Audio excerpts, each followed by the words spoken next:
ಈಗ ಪಾಲಕ್ ಪನ್ನೀರ್ ಮಾಡೋಕ್ಕೆ ತೋರಿಸ್ತೀನಿ. ಇದಕ್ಕೆ ನಾನು ಒಂದು 2 ಸ್ಪೂನು ತುಪ್ಪ ಹಾಕ್ಕೊಂಡಿದ್ದೀನಿ. ಯೂಶ್ವಲಿ ನಾನು ತುಪ್ಪ ಪ್ರಿಫರ್ ಮಾಡ್ತೀನಿ. ಅದಕ್ಕೆ ಪಾಲಕ್ ಎಲೆ, ಸ್ವಲ್ಪ ಜೀರಿಗೆ, ಲವಂಗ ಒಂದು 4, ಒಂದು ಚಕ್ಕೆ, ಟೊಮೆಟೊ, ಒಂದು ಚಿಕ್ಕ ಈರುಳ್ಳಿ, ಆಮೇಲೆ ಅಚ್ಚಕಾರದ ಪುಡಿ 1 ಸ್ಪೂನ್ ತೊಗೊಂಡಿದ್ದೀನಿ. ಈಗ ಇದಕ್ಕೆ ನಾನು ಫಸ್ಟು ಪಲಾವ್ ಎಲೆ, ಜೀರಿಗೆ ಅದೆಲ್ಲ ಹಾಕ್ಕೊತಾ ಇದ್ದೀನಿ. ನೋಡಿ, ತುಪ್ಪ ಕಾದಿದೆ. ಯೂಶ್ವಲಿ ತುಪ್ಪ ಪ್ರಿಫರ್ ಮಾಡ್ತೀನಿ, ಯಾಕಂದರೆ ಅದು ಟೇಸ್ಟ್ ಎನ್ಹಾನ್ಸ್ ಮಾಡುತ್ತೆ, ಆಮೇಲೆ ಡೈಜೆಷನ್ಗೂ ಈಸಿ ಆಗುತ್ತೆ.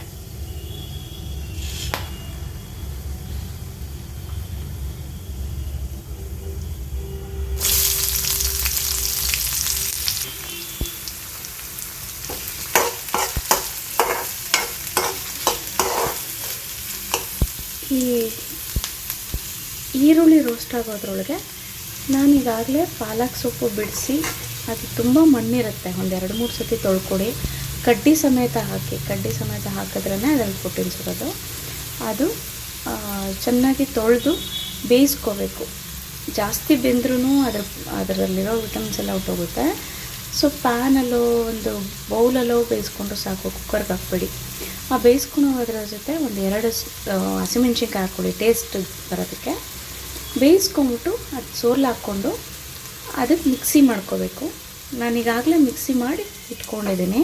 ಇದಕ್ಕೆ ನಾನು 4 ಗೋಡಂಬಿ ಹಾಕ್ಕೊಂಡಿದ್ದೀನಿ. ಸೊ ಅದು ಗ್ರೇವಿ ಸ್ವಲ್ಪ ತಿಕ್ಕಾಗಿ ಬರುತ್ತೆ ಅಂತ.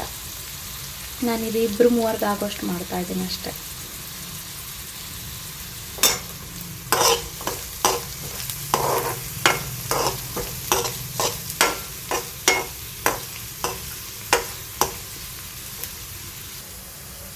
ಈಗ ಇದಕ್ಕೆ ನಾನು ಟೊಮೆಟೊ ಹಾಕ್ಕೊತಾ ಇದ್ದೀನಿ.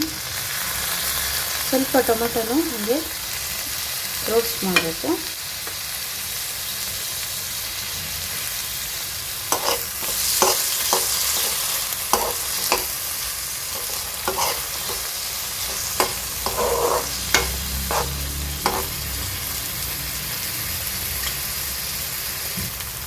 ನೋಡಿ, ಚೆನ್ನಾಗಿ ರೋಸ್ಟ್ ಆಗಿದೆ ಟೊಮೆಟೊ ಎಲ್ಲ.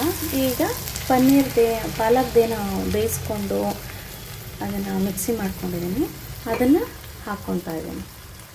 ನೋಡಿ, ಪಾಲಕ್ದು ಅದರ ಜೊತೆ ಒಂದು 10 ಸ್ಪೂನಷ್ಟು ಉಪ್ಪು ಹಾಕ್ಕೊಂಡು ಮಿಕ್ಸಿ ಮಾಡ್ಕೊಂಡಿದ್ದೀನಿ.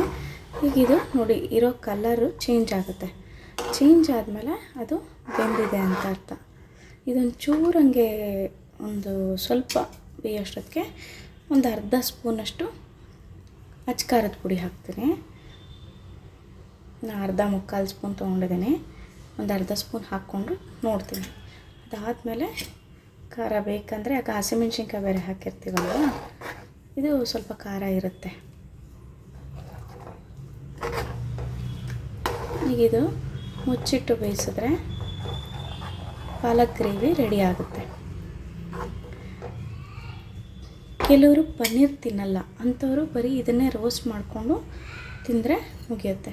ನೋಡಿ, ಆ ಗ್ಯಾಪಲ್ಲಿ ಪನ್ನೀರೆಲ್ಲ ಕ್ಯೂಬ್ಸಲ್ಲಿ ಹಚ್ಚಿಟ್ಕೊಂಡ್ರೆ ಚಿಕ್ಕದಾಗಿ ಸಾಕು. ನೋಡಿ, ಈಗ ಕುದೀತಾ ಇದೆ. ಆ್ಯಕ್ಚುಲಿ ಪಾಲಕ್ ಬೇಯಿಸ್ಕೊಳೋಕ್ಕೆ ಏನು ನೀರು ಹಾಕ್ಕೊಂಡಿದ್ದೆ, ಸುರ್ಲು ಹಾಕ್ಕೊಂಡಿದ್ದೆ, ಅದೇ ನೀರನ್ನೇ ಯೂಸ್ ಮಾಡಿಕೊಂಡು ಜಾರನ್ನ ತೊಳೆದು ಹಾಕಿದ್ದೀನಿ. ಯಾಕಂದರೆ ಅದರಲ್ಲಿ ಪ್ರೋಟೀನ್ಸ್ ಎಲ್ಲ ಇರುತ್ತೆ. ಅದನ್ನು ಬೇರೆ ನೀರು ಹಾಕಿದ್ರೆ ಆ ಟೇಸ್ಟ್ ಬರಲ್ಲ. ಈಗ ಕಲರ್ ಚೇಂಜ್ ಆಗಿದೆ, ಅಬ್ಸರ್ವ್ ಮಾಡಿದ್ರೆ ಗೊತ್ತಾಗುತ್ತೆ. ಈಗ ಈಗಾಗಲೇ ಒಂದು ಸತಿ ಬೇಯಿಸ್ಕೊಂಡಿರೋಂಥ ಪಾಲಕ್ ಸೊಪ್ಪನ್ನ ಜಾಸ್ತಿ ಏನು ಬೇಯಿಸೋ ಅವಶ್ಯಕತೆ ಇಲ್ಲ. ಇದಕ್ಕೆ ಪನ್ನೀರ್ ಕ್ಯೂಬ್ಸ್ ಏನು ಕಟ್ ಮಾಡ್ಕೊಂಡಿದ್ದೀವಿ ಅದು ಹಾಕ್ಬಿಟ್ರೆ ಪಾಲಕ್ ಪನ್ನೀರು ರೆಡಿ. ತುಂಬ ಈಸಿ ಪಾಲಕ್ ಪನ್ನೀರ್ ಮಾತ್ರ. ನಿಮ್ಗೆ ಪನ್ನೀರು ಎಕ್ಸ್ಟ್ರಾ ಬೇಕಂದರೆ ಹಾಕ್ಕೋಬೋದು. ನಾನು ಕಮ್ಮಿ ಹಾಕ್ಬಿಟ್ಟಿದ್ದೆ, ಲಾಸ್ಟಿಗೆ ಬೇಕನ್ನಿಸ್ತು ಅಂದರೆ ನೀವು ಎಷ್ಟು ಹಾಕ್ಕೊಂಡ್ರೂ ಆಮೇಲೆ ಹಾಕ್ಕೊಂಡ್ರೂ ನಡೆಯುತ್ತೆ. ಇದೇನು ಸಾರ ಹೀರ್ಕೊಳಲ್ಲ.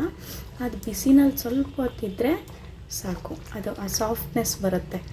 ಕೆಲವರು ತುಪ್ಪದಲ್ಲಿ ಅದು ರೋಸ್ಟ್ ಮಾಡಿ ಹಾಕ್ಕೊತಾರೆ, ಬಟ್ ನನಗೆ ರೋಸ್ಟ್ ಮಾಡೋದು ಅಷ್ಟಿಷ್ಟ ಆಗಲ್ಲ. ಸೊ ಸಾಫ್ಟಾಗೇ ಇರಲಿ ಅಂತ ಹಾಗೆ ಹಾಕ್ಕೊಂಡೆ ಪನ್ನೀರ್ನ.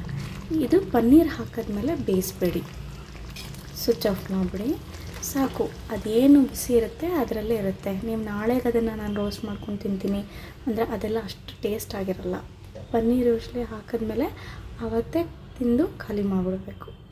ಅದು ತುಂಬ ಸತಿ ಅದು ಬೇಯಿಸ್ತಾ ಇದ್ದರೆ ಅದರದ್ದು ಸತ್ವ ಹೊರಟೋಗ್ಬಿಡುತ್ತೆ, ಟೇಸ್ಟ್ ಚೆನ್ನಾಗಿರಲ್ಲ. I think palak paneer is ready to eat. ತುಂಬ ಟೇಸ್ಟಿಯಾಗಿರುತ್ತೆ, ಈಸಿ ಕೂಡ. ಟ್ರೈ ಮಾಡಿ ನೋಡಿ ಒಂದು ಸತಿ.